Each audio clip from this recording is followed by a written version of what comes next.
substantial amount of land and renamed the town Bordentown, which later became Bordentown. He established a crucial stage line and packet service, making Bordentown a key transportation link between Philadelphia and New York City. Bordentown was a center of revolutionary activity. Notable patriots like Thomas Paine and Francis Hopkinson, a signer of the Declaration of Independence, lived there. During the American Revolution, the town was occupied by British forces on 3 occasions and was partially burned in retaliation for the famous Battle of the Kegs, where patriots floated explosive-filled kegs down the Delaware River to harass British ships. In 1816, Joseph Bonaparte, the older brother of Napoleon Bonaparte and the exiled former King of Spain and Naples, purchased a large estate in Bordentown. He built a magnificent mansion called Point Breeze and lived there for over 2 decades. In the mid-19th century, Bordentown played a pioneering role in education.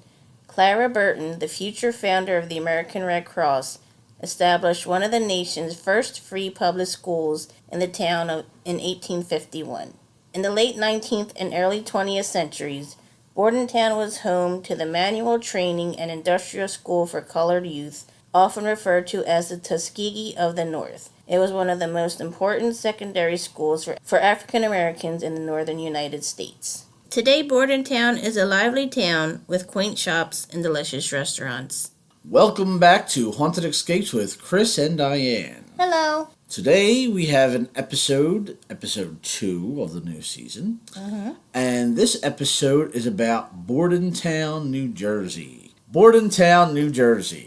Bordentown, New Jersey is a small city about 20 minutes outside of Philadelphia. So, what were your first thoughts about Bordentown? Well, it's a place that we were going to go to a couple months ago. I don't know why we didn't. We were going to go to the ghost tour there maybe about a year ago, but for whatever reason we didn't go there. But we went there, and it's a lot like New Hope. It has the main street with a bunch of little stores. It got really good ice cream. And we had a really good dinner at the Old Town Pub. You had what, fish and chips? Yes, it was delicious. And I think I had a burger. That was really good. Yeah, you had a hamburger. The place we ate at, it was like right on the main street, wasn't it? Yeah, it was right across from where the ghost tour left. And we almost missed our ghost tour because... Yeah, because it ran late. Yeah. Somebody had to get a drink, and then they had to get fish and chips. It took forever to cook. I don't know what you're talking about. But we did make our ghost tour just in time. You heard the history about the city. So its claim to fame is this whole thing with Thomas Paine. He was from there, and I'm sure everybody knows who Thomas Paine was. He wrote Common Sense. During the Revolutionary War, he was one of the lead supporters of War for Independence. This is where he lived, which was kind of cool. I didn't know that he lived there. And there was a statue of him. Yes, in there the was. Town, isn't there? Yes, there's. We have pictures that'll be on the Facebook page in a little bit. Well, in like a week or so. Bordentown, New Jersey. Wasn't far from us. Real quick, easy place to go. We didn't stay the night there. Nothing. Went there, had dinner. Then we went and we did the walk.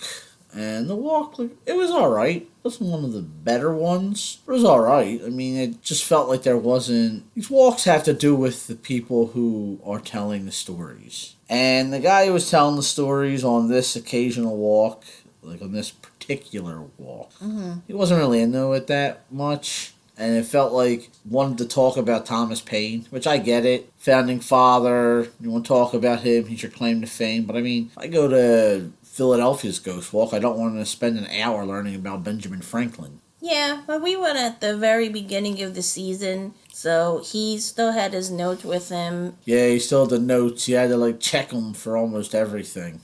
I'm gonna say that he didn't tell as many ghost stories as I would like as... More history stuff. Yeah, he just told more historical things and things that happened. Stories about people that happened in the town. Hey, everybody knows that I'm a big history buff. When you go on these tours, it's supposed to be a ghost tour. It's supposed to be about the hauntings that are and the happenings. And yes, granted, the history and the ghost stuff is connected and it intertwines, but you have to find the proper balance. I'm not going on this tour to learn the history. It's not a history tour. It's a ghost tour. You're supposed to be telling me the ghost stories. And then the ghost stories are supposed to connect with the history. When you just go on and on about the history, I feel like I'm not getting what I paid for. Yeah, there were a couple times we were at each other and we were like, well, where's the ghost story in that? It's just telling a history story. Yeah, I mean, like, legit, there were times we actually asked that question because there were whole parts of the tour where he didn't say nothing about ghosts. Yeah, we're going to go over some of the stories that he mentioned, and then we did some research and found some stories of our own. Yes. Yeah, so our first story... Diane here, jumping in real quick. What you're hearing is the sound of our dog Grayson's collar. He has to be around us at all times. Some of the best well-known ghost stories from Bordentown are Clara Barton's schoolhouse. Now, for anybody who doesn't know, Clara Barton was the founder of the American Red Cross, and I thought this was pretty cool that she had a story here. And the story is, there are tales of Clara Barton's ghost, who is the founder of the American Red Cross, supervising the cleaning of the schoolhouse where she once taught. Yes. So we also have a write-in from a listener who has a story about the Clara Barton schoolhouse. She says she was on a ghost tour in Bordentown and that they passed by the Clara Barton schoolhouse and she saw dark figures darting inside the building like somebody was running around inside of it. Oh, wow. Yeah. Wonder if that was the ghost of the kids. That's crazy. What would you do if you saw that? I wonder if there's we should look up and see if there's a video of that somewhere. Yeah. Magic of YouTube.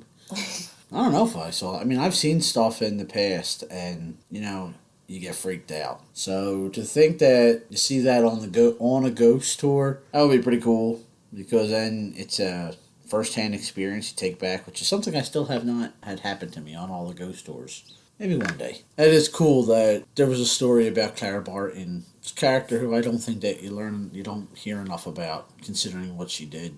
Yeah, everybody knows about the American Red Cross, but nobody really knows or thinks about who founded it. Yeah. Diane jumping in here again. Thank you to listener Jamie for that story.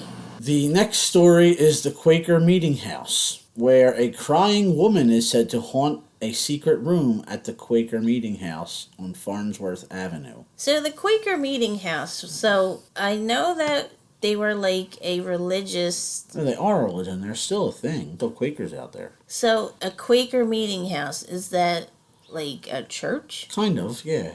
I'm pretty sure it's kind of like their churches. I don't think they actually had churches. If anybody who is listening is a Quaker, if you wanted to tell us a little bit about it, that'd be cool. Because I know William Penn was a Quaker. Mm-hmm. And I know... the country, it was really big with Quakers who founded a whole lot of it. So, I'm pretty sure that, like, their meeting houses is kind of like a church type thing. It's like their church. Okay. But I'm not 100% sure, but I think that's what it is. So the next one, the Old Stone Shanty, and it has the ghost of a man who was beaten to death in this historic building. And he's said to be restless, seeking peace. What do you think about that one? Feel bad for him. The next story is about the Jersey Devil. We did a whole episode on that. Yes, we did.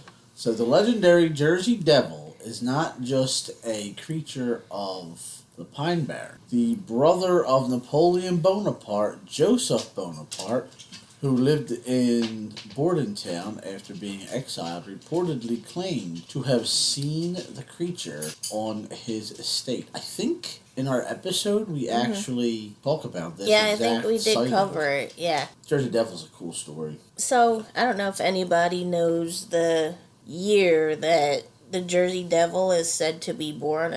So if this is going back to... I think we have it in our first episode, when the year is and the stories behind him. We must, because if it's going back to the times of Napoleon, it's a story that's been around for ages. Do you think that he actually saw the Jersey Devil? I think he probably saw something that he didn't explain. he didn't know what it was. He couldn't explain it. And I think that over the years, people who heard his story just somehow, it's like whisper down the lane. Yeah. And by the time it reaches where we're at nowadays, it has the Jersey 6 Devil. heads. Yeah, it's a Jersey Devil. But he probably did see something weird that he didn't know what it was. Probably some kind of animal. I wonder what it was. I don't know. Because, like, the Jersey Devil is said to have the head of a horse, body of a goat, Yeah, I think so, and bat wings. And bat wings. So that must have been something. Yeah, but that must again, have been something crazy for him to see. But he could have seen it at night. It could have been dark. There wasn't electricity back then. Everything was gaslight. So he probably saw something in the shadows and he didn't know what it was. Maybe he saw Bigfoot too. Maybe. The next story is Under the Moon Cafe. This cafe is said to be haunted by a ghost named Charlie, an old man in a long coat and tall hat. He reportedly plays with the coffee machine, turning it on and off, and has been seen gently moving objects. That's just being a nuisance. Like, why are you going to keep turning the coffee maker on and off? I don't know what it is. So, when we went to Bordentown, we got there kind of late. Again, it was after work. They have a main street with a bunch of little shops. A bunch of the little shops were all closed by that time. But we'll have to go back there and go to this cafe and see if we can talk to somebody about Charlie. Yeah, see what they say. But, so the next story is called Cartuccello and Kolzacek. I think that's how it's LLC. pronounced. It's a law firm in an old 3-story building. Francis Hopkinson, one of the original signers of the Declaration of Independence, lived in this building. Some people have reported seeing the lights in the top story turn on and the shadow of a man walking a dog move back and forth. The people in the area named the dog Frankie. That's a cute name. That's cool. He's just walking the dog, just chilling. The next story is a railroad at the bottom of Cortlandt Street. People report seeing British redcoat soldiers around sunset, Patriot soldiers or Native Americans in the trees. Orbs are said to show up in photos, being the supernatural essence of the soldiers or Native Americans. I remember he did talk about that. This is one of the only stories on the ghost tour that he actually told ghost stories, and it actually felt like a ghost story. There was this hill that went down by the waterfront, and it's like all covered with trees and stuff, and it's a pretty ominous looking hill. We have pictures. He did talk about this, and I remember I took a couple pictures of it, so we'll show you exactly what we're talking about. Yeah, and if I'm remembering right, down at the bottom of the hill there's a railroad crossing. Was it a railroad crossing? I'm pretty sure there was. Yeah, because I think it was a railroad crossing, and after the railroad crossing was like a dock. Yeah. Where they had boats and stuff. But that's interesting. I mean, orbs could be anything. I don't believe orbs, really. Especially outside, they're usually bugs. Inside, it's usually dust. But some people... Some orbs are pretty interesting. Like, we did have, on our episode, the place in Cape May. Cold Spring Village. Yeah, Cold Spring Village. I did get a couple pictures, like 1 or 2, and they're orbs. And they looked like legit orbs. Like, it looked like they had some kind of energy mass around and were real big. Yeah. We have photos of that on our YouTube channel if you want to check it out. Some of the orbs are cool, but most are either bugs or dust, in my opinion. Yeah, I believe that too. I think that a lot of the orbs just are dust and stuff like that, and people see what they want to see. That's why when you like watch horror movie, well, not horror movies, but when you watch like ghost hunters and photos and stuff, you always got to be weary about the whole orb thing. That was one of the few places that was actually a pretty cool storyline. And another thing I found out not that long ago, when you had a digital camera and you would take a picture and you would see something that looked like a rod, most of the time, I'm not saying most of the time, some of the time, without you knowing it, sometimes you would catch part of the camera strap. Yeah, I've heard of that, yes. And it would look like a rod. Usually they're bugs, I think, again, also. But some people think that they're energy in the forms of even aliens or some type of paranormal I never heard presence. of the alien thing. Yeah, I've heard the aliens once or twice. Interesting. Next is the story of Helen. Helen was a woman forced to break off an engagement with the love of her life to marry a man her parents thought to be of more promise. She did as she was told until 6 years later when she was reunited with her true love at a party. They planned to run away to Paris together on Christmas Eve, but because of a miscommunication, the two were waiting for each other in two separate locations. Helen thought she was stood up and disappeared.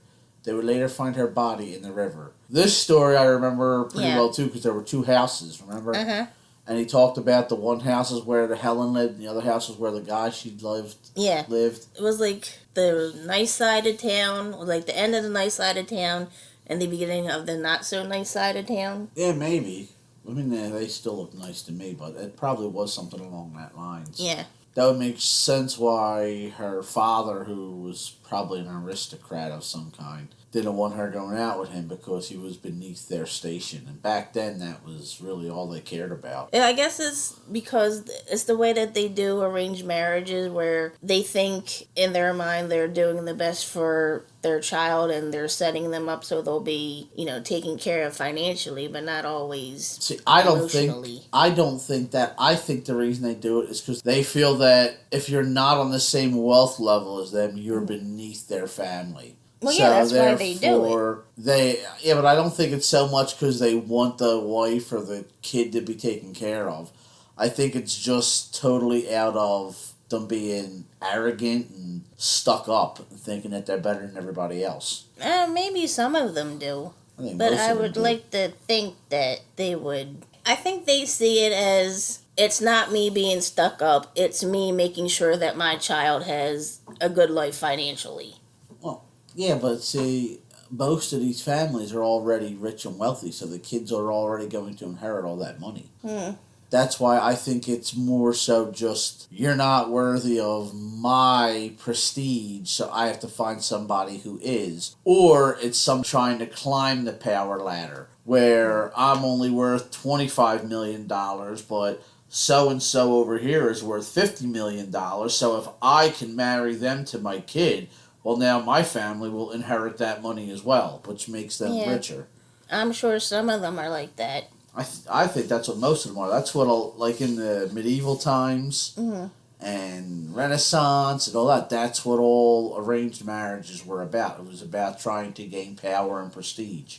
And I think it carried over into the Victorian era and even probably to today to certain extents. We wouldn't know because sadly we aren't millionaires. We aren't rich and from these uber wealthy families. Spoiler alert. Yeah, right. But I do believe that is like what that's all about. I don't think it's right. I think it's messed up, and if you're going to marry somebody, it should be for love. But a lot of people don't think that way. Well, no, I guess you're right, because even today, like, celebrities. Hey, look at what's-her-face? Prince William. Yeah. His wife, Kate Middleton. Yeah, she was a commoner. She's a commoner. She was a commoner, and her parents scoped him out. They were plotting on trying to get her to marry him from the time she was a kid. They found out what schools that he was going to, all of that. And then by calling him favors and all this other stuff, the parents were able to get her put in his classroom. And they were doing it because they wanted her to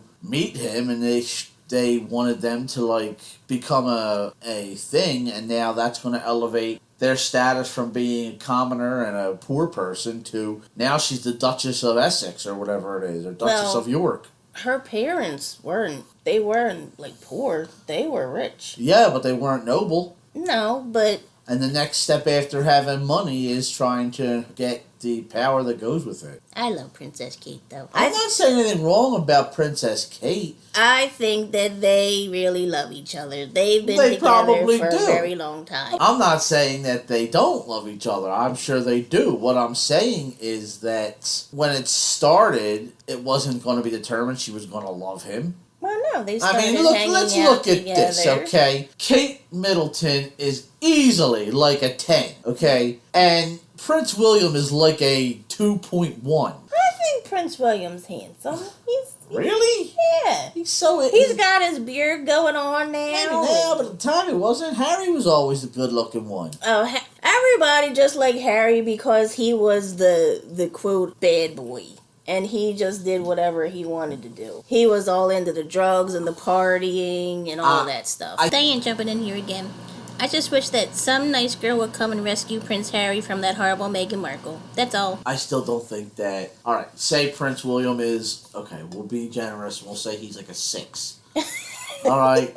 Kate Middleton is way outside his class. Kate is very pretty. She's very pretty. But, I mean... I think she needs to eat a cheeseburger, but she is very pretty. She is really skinny. But she's been very sick. Yeah, she has been. And now Prince Charles is really sick. Or King Charles. He's the king now. Yeah. He's really sick, so, I mean, it's a shame. Prayers to them all, you know. William might be inheriting the throne soon. Well, hopefully not for a while, but... Anyway, we're not talking about the royals. You have all your trash YouTube channels about that crap. I could go on about the royals. I am a secret royal fan. Don't understand it. We're in America. We fought against these people for our freedom. I think that's what I find... I don't give a rat's ass about their entire structure. I think it's ridiculous that the people who live there have to pay a tax to help these people live in the lap of luxury. But, I mean, I know there are a lot of, we have a 7% thing on the polls of people who listen to us in Europe and everything.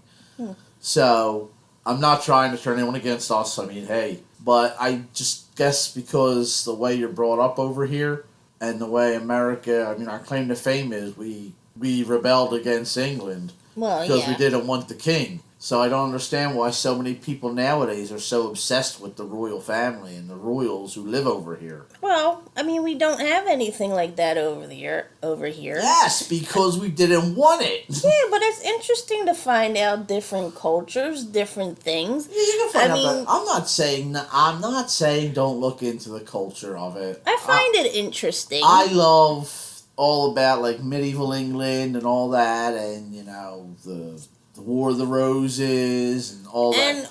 All that stuff is extremely interesting. What I'm saying is I don't understand why there are so many Americans who are in love with this idea of the royal family. We were against that, and that's what we fought a revolution so we wouldn't have it. I mean, we don't want them to be our ruler. We don't want to pay taxes to them like the English have to. But we want to go over there. We want to see how they live. We want to see their palaces. One of the big tourist destinations over in England is Buckingham Palace. It brings in tourists from around the world to go see how they live. Yeah, I mean, I would if I were to go to England, yes, I would want to go see that stuff. But more for the historical aspects of it and everything like that. You won't want to go see Buckingham Palace. I just said I would. I would. I want to go see Buckingham Palace. I want to get bitten by a palace guard's horse. What? Why? Just for the novelty of it. Look, I got bitten by a mule. Oh, okay. Lord, here we go. Down in New Orleans. It's not fun. I don't know if we talked about that on our first episode when we went on our honeymoon. We did. We were just over this weekend. We were down in Strasbourg, which we'll be doing an episode on. And there were horses and stuff wandering around that Diane wanted to go see. Yes. We went there and you could feed these horses. And I had PTSD from the mule bite. It took me almost 20 minutes before I would finally pet the horses. Yes, we went away for the weekend up to Strasbourg, Pennsylvania. And I found out that there was a miniature horse farm. So, of course, I wanted to go. And we get there, and you could buy, the little bags of food to feed the horses. And I'm over there feeding the horses, and Chris is just standing there, petrified. And I'm like, aren't you going to feed them? At first, I was like, well, are you going to pet them? Because I was petting them, too. And he's just standing there like a statue. Look, man. And...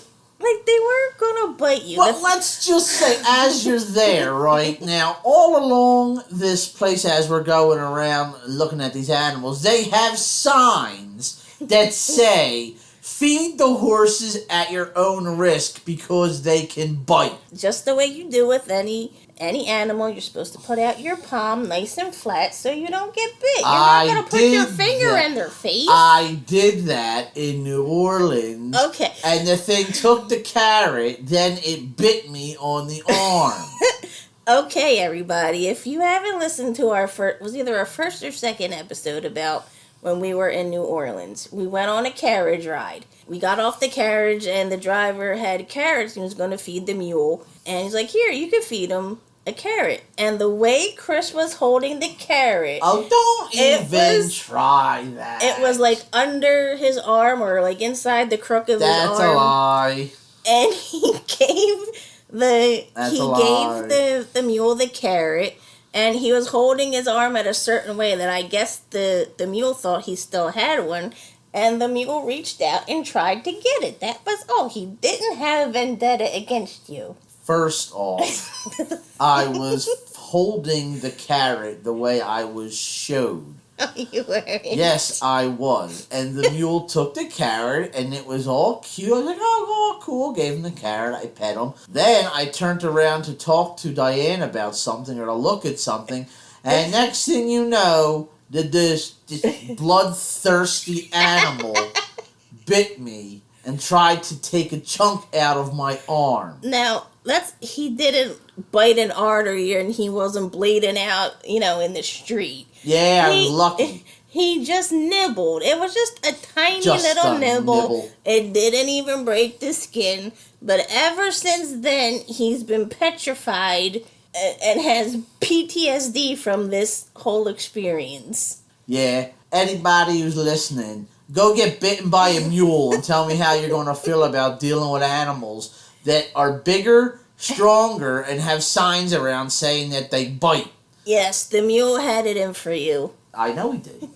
I don't know, he's pissed off that I was right, that he had to pull us around in a carriage. Getting back on topic, we took a crazy left turn there. But do you want to say the last ghost story? No, I did the last one. You can do it. Okay. So the last ghost story we have for Bordentown is the spot where the Colonial Inn stood. And there's a man called Joel Clough. Yeah, he took a room at the boarding house and fell in love with Mary Hamilton, who ran it. He wanted to marry her, and when she declined, he tried to poison himself. She stopped him, and frustrated by her efforts, he stabbed her with a steel dagger several times. Mary Hamilton haunts the spot. People have seen her apparition and hear a woman scream. So he couldn't take rejection. So first he was going to hurt himself, and then when she stopped him, he just stabbed her. Yeah. Just let him do it. Yeah, it's a crazy story. That's a shame. Unfortunately, there's a lot of stories like that, though. The way we get ghosts is for people to die, and sometimes they don't die in a very nice way. Most of the time they don't. That was the ghost stories of Bordentown. It's a really cute little town, really tiny. Has like one big main street, bunch of little cafes and stores. Yeah, it's a lot like New Hope, Pennsylvania. Yeah, it is. I know you said that earlier. It is kind of like it's reminiscent of New Hope. Yeah, it's a tiny little town with a main street, and they got really good ice cream. We did have ice cream there. I can't remember the name of the. I don't remember. I can't remember the name of the ice cream shop, or I would have mentioned it, but it was like right across from the place we had dinner at. Yeah. And the place we had dinner at, what was it called again? Old Town Pub, I believe. Something like that. But that had really good food. Yeah, the food was excellent, and I want to go again because when we ordered the food, we kind of... Yes, Old Town Pub. We had to rush to eat it. Yeah, because we had to make because we wanted to make the ghost tour, and we did barely make the ghost tour. So I want to go back to the pub again, and I would highly recommend anybody who listens, and even if you don't want to do the ghost tour, I would recommend going and trying the food out at that pub. It was very good. The service was very good. Yeah, so I would definitely recommend it. Yeah, you got the fish and chips, and it was gigantic. It was what? Yeah, it was like two full fish. 2 full, like, cod. Yeah, like, normally when they give it to you, they're, like, cut almost as, like, chicken fingers. Yeah. But it's fish. These things, it was like the full fish. And it looks like they just cut its head off, cut the tail off, and fried it. Yeah, it reminded me of that scene in A Christmas Story where they get the duck. The duck is smiling up at them. It really did look like just a fish without its head that's been battered and fried, and it's it was on a plate. It was absolutely. There was 2 of them. It was absolutely delicious. Yeah. But the meat kept, like, when you would bite into it, the batter and the fish kept kind of separating when you would bite it, so it wasn't like, I don't know if there was enough stuff on it to keep the batter. But it was very good. It was very good. We enjoyed it. I want to go back. I want to try some other stuff there. I don't think I'd ever go back on this ghost tour again. Yeah. It really wasn't that great. The guy just... certain stories were cool, and we didn't talk about the one whole thing. He dedicated almost 20 minutes talking about Thomas Paine. We thought it would equal a ghost story, but it wasn't. It was just how he died and how his body was shipped all over the place. There was nothing, and here his ghost is known. No, it was just telling us a history lesson. Yeah. And if I want a history tour, I'll book a history tour. But when I want a ghost tour, like I said in the beginning, and like I said in the last episode, I want the tour to be done where it's creepy and where you have the person telling the story. Like I said, if you don't believe in it, that's fine. Don't go telling people who you're going to be taking for a tour, oh yeah, I don't believe in ghosts, but let's go. I want to tell you ghost stories. Yeah, and we're not trying to rag on him too much. This is something we're paying for, and we're paying for a service. And it's expensive. The ghost tours get more and more expensive. They used to be $13, $14, $15. Now they're up to $25 a person. So you're talking about $50 of your money for it. And I want it to be ghost stories. Yeah, you want what you pay for. Yeah, I don't want to try to be up too much on the guy. Some people might have really enjoyed his tours. I wasn't one of them, but I would definitely go back to Bordentown, though, for, like, the shops and to go back to dinner, but I don't think I would ever go on, like, the ghost tours. But the houses there were gorgeous. Yeah, and try for yourself. If you're in the area, if you're having a road trip, if you're traveling, visit Bordentown. It's a quick, maybe a 1-day stop. You could see everything. Yeah, and go on the ghost tour and tell us what you think. Did you think was more history? Did you think we're wrong in our assessment? In our assessment of the whole thing? Let us know. Or do you agree? Or do you agree? Yeah, it's always good about discussion, and if the guy who gave the tour happens to hear us, and look, dude, I'm not trying to give you a hard time. Just, next time, if you're doing a ghost tour, make it a ghost tour. Mm-hmm. I think that brings us to the end of this episode. Yep, I believe so. That was Bordentown. Yes. We will be having another one in 2 weeks? In about a month. Yes, and if you like our show, comment, rate, subscribe, share. Do all the things. We're on all the socials. We're still not on X yet. I know I've been saying that forever. I do have to get us up on X. But we're on everything else. Yeah, so Bordentown, a really cool 1-day trip, especially if you're close. I wouldn't travel a far distance to go to it. I don't think there's enough to keep you locked in and entertained. But if you're in the Philadelphia area, say you come to Philadelphia and you're here for a weekend or a week, and you need something to do, and most of the time when you come to Philadelphia, downtown, you can find plenty. But if you want to get out of the city and see something close with a little bit of history, I would check it out. It's really pretty there. It's got a lot of, the housing is really nice. Mm-hmm. It's all these real big Victorian mansions. The food was good. The people were friendly. So yeah, I would say go and check it out. Oh, that does it for this episode. We'll have another episode coming up in a little bit. We're doing Strasbourg next. I believe Strasbourg is next. As always, I would like to thank you all for joining us on our Haunted Escapes. Until next time, see you later. Bye.